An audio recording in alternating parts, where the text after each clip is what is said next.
guys, Jeremy here. I know you guys have been asking me for a long time to make videos or to post recipes on how to make some of the things that I post on Facebook.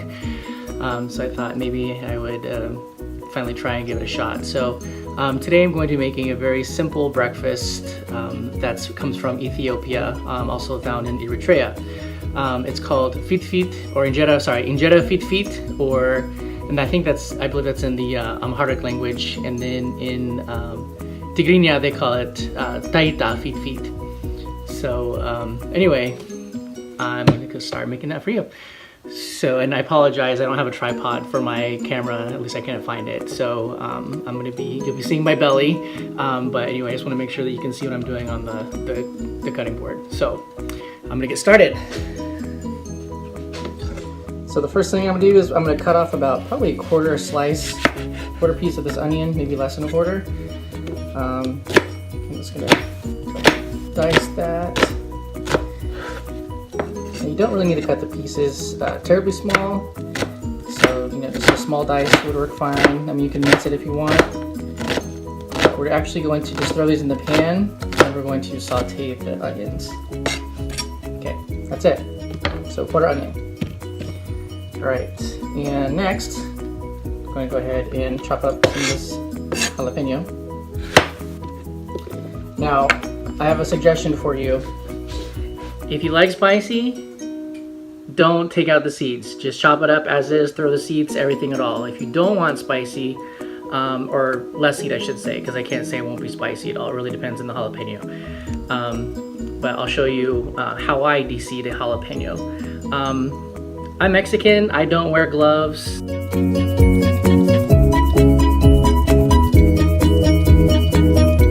I handle peppers most of the time, I do make sure I wash my hands after I handle peppers. So I think the only exception is I probably will wear some type of glove if I'm handling like habaneros, but jalapenos really don't bother me so much. So this is how I de-seed a jalapeno, if you want more mild.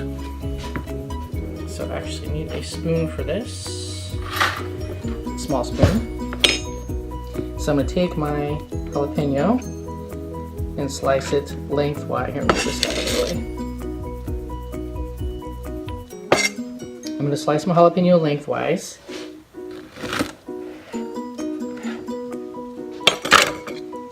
And then starting at the small end, short end of the, the narrow end of the jalapeno. Take your spoon, like that, and scrape out the seeds. Now, what I believe I read somewhere, there's actually some capsicum, I believe is what it's called. That's the spicy component of jalapenos. In the white thing that runs along the length of the jalapenos, you want to make sure you get all that out as well. So. Scrape, and that's now we'll call that a mild jalapeno. Alright, let me put these seeds.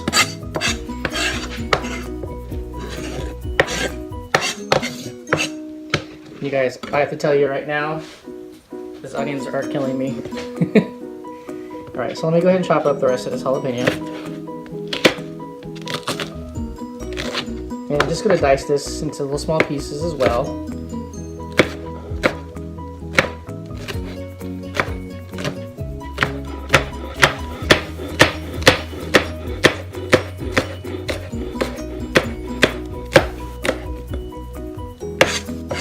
Okay, so I have a jalapeno.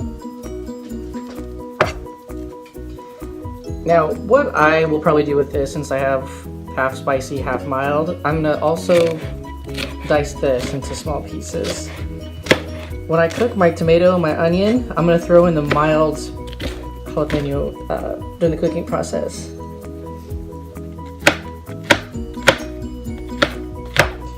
And then for the garnish, I'm going to use the spicy jalapenos.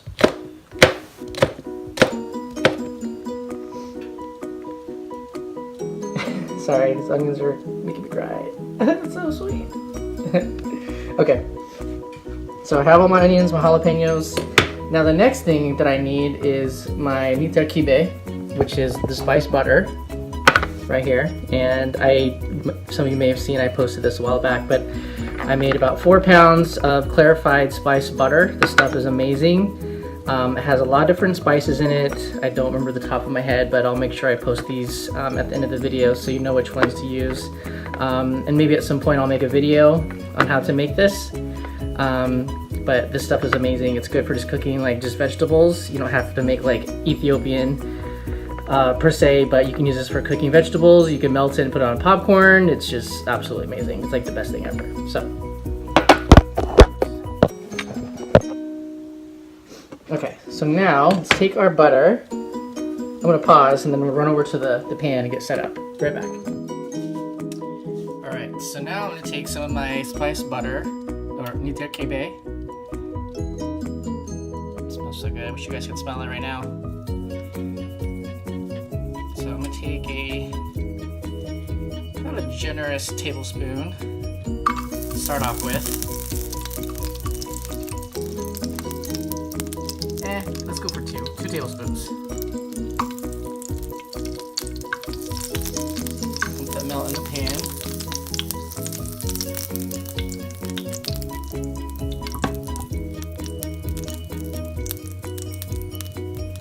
So I have melted about 2 tablespoons of the spiced butter in my saucepan, and now I'm going to throw in the onions that I chopped. Again, this is about 1/4 of an onion.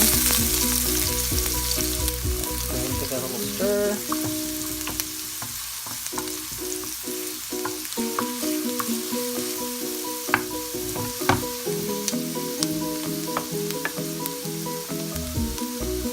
And then go ahead and throw in the chopped jalapeno.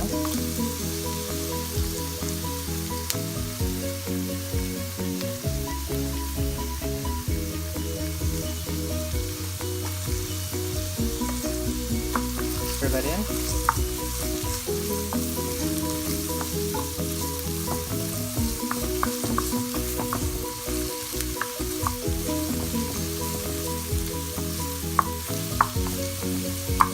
Okay.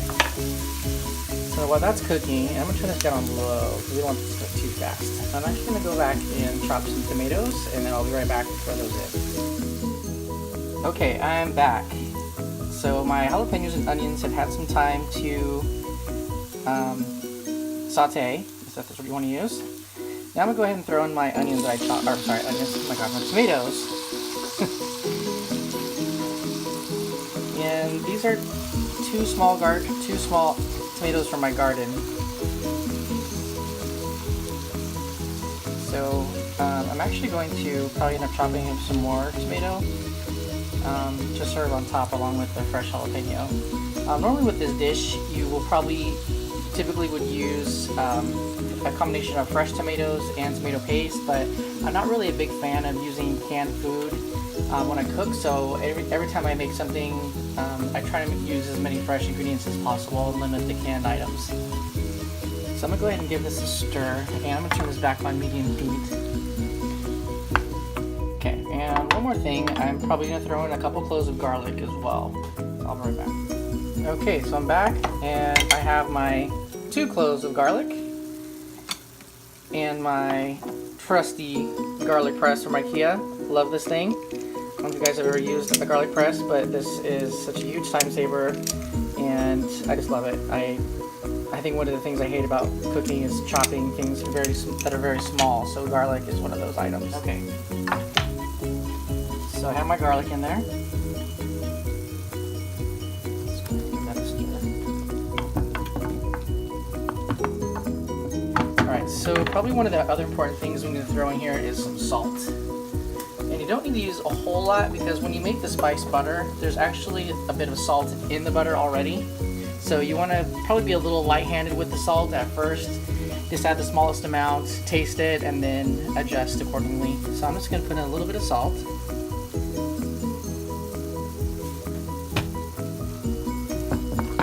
Give that a stir. Okay, and I'm going to use my tasting spoon to give this a taste and see, make sure it has enough salt. Perfect. So we're going to let this cook down just a little bit more. We really want all the tomatoes, onions, jalapenos to be soft. We're almost making kind of like a tomato sauce. because what we're going to do next is we're going to be adding in some spice. And one of the most common spices, or spice blends I should say, because it's not really a spice itself. This is called berbere, or berbere.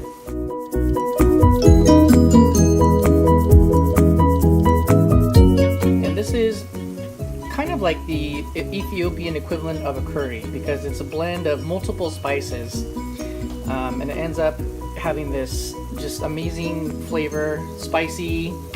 I don't know how to describe it, but that's it's just one of my favorite seasonings.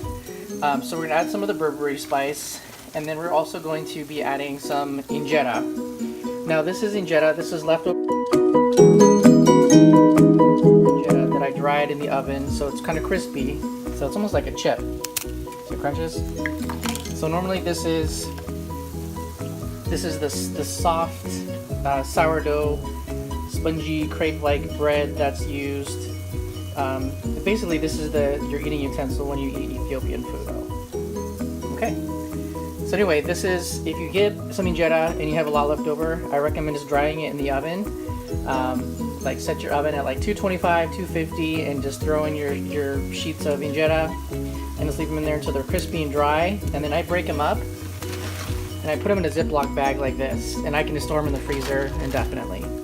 So whenever you're ready to make Injera Fitfit, just take some out and get them ready to make some breakfast. Ready to check out our tomatoes. So this is starting to look pretty good. We're almost to the point where I think we can add our spices. So normally you can just have this dish just as is, but for today I'm going to add some additional protein. So I'm also going to be adding some cooked eggs, not mixed in, but just on the side. So I'm just going to give this another stir, and it looks like everything is pretty much soft enough and cooked down to the point where I like it.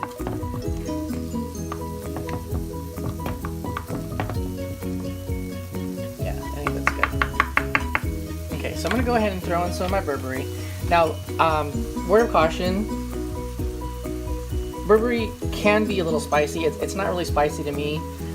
Being Mexican, this is more what I would consider mild.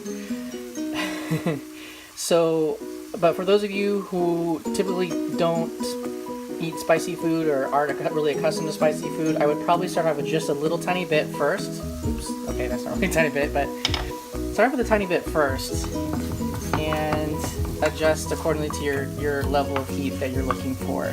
It's always best to put in the minimum amount of something first, because obviously you can't take it out, so start small and then work your way up to what you can stand, or what your palate desires. That's a good thing about cooking, is that it's kind of like art and science. This is your palate. You can add whatever colors you want to it, whatever flavors you want to it. And I don't know who said this, but I heard this. I always think of this quote, and it's cooking is science for hungry people. I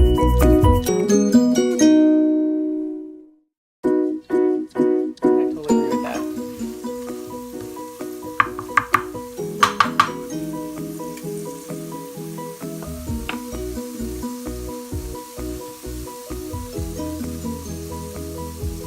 Okay, so this is a good flavor. I'm going to add just a little bit more berbere, because again, I like more heat in mine.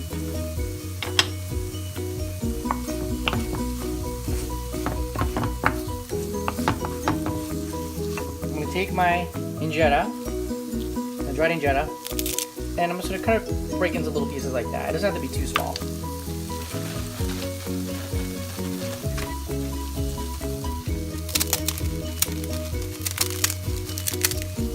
And if there's big pieces that fall in the pan, you can always just use your spoon, your cooking utensil, to break up the small pieces.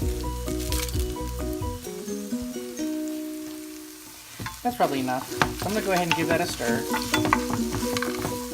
Make sure everything's coated. Get all that deliciousness in every single bite of that injera.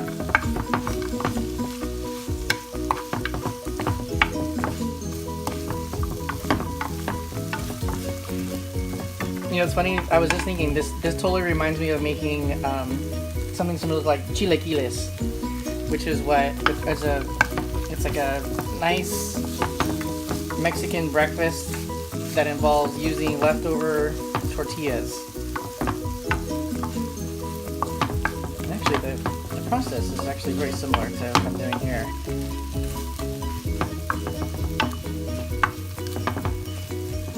So you want to make sure that all those pieces of injera are coated, because you don't want the injera to really be crispy. You want it to be chewy. Not too soggy, but more on the chewy side.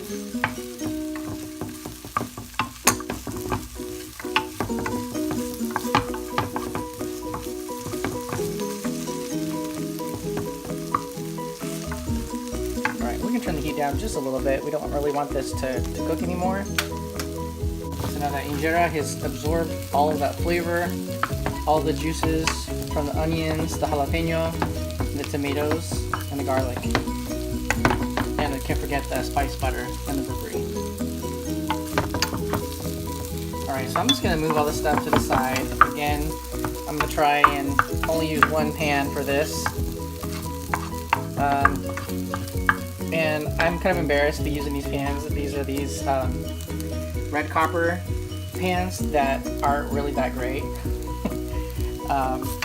So you're gonna laugh when you see these eggs, they're gonna stick. But anyway, I'll bring it back. Okay, I'm back. So I cracked my egg into the pan, added a little bit of salt and pepper.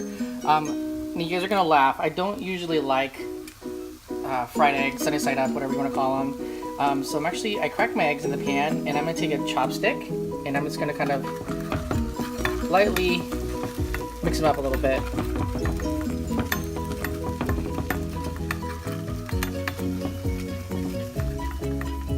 There we go, that's good. So as I was saying earlier, these eggs are probably going to stick to the pan, so I'm going to have to scrape them out. So they're not going to have the best aesthetic quality to them once I plate them. But they'll still taste good either way.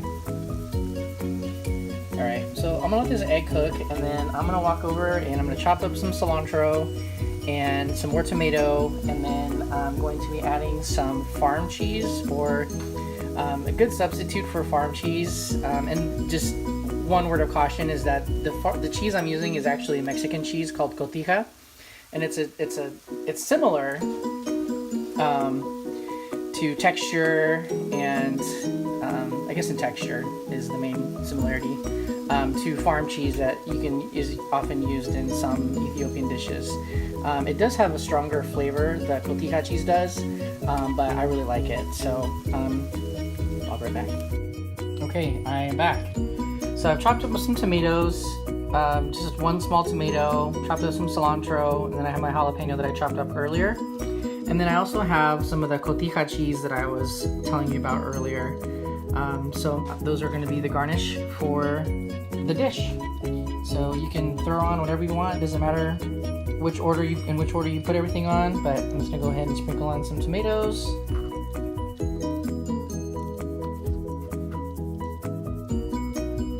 And a ton of jalapenos because I love them. And they're really good for you too. They're very high in vitamin C.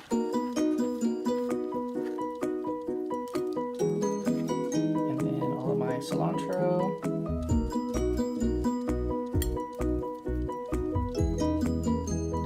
And then I'm going to finish off with my cheese. So you can make sure it's nice and crumbly.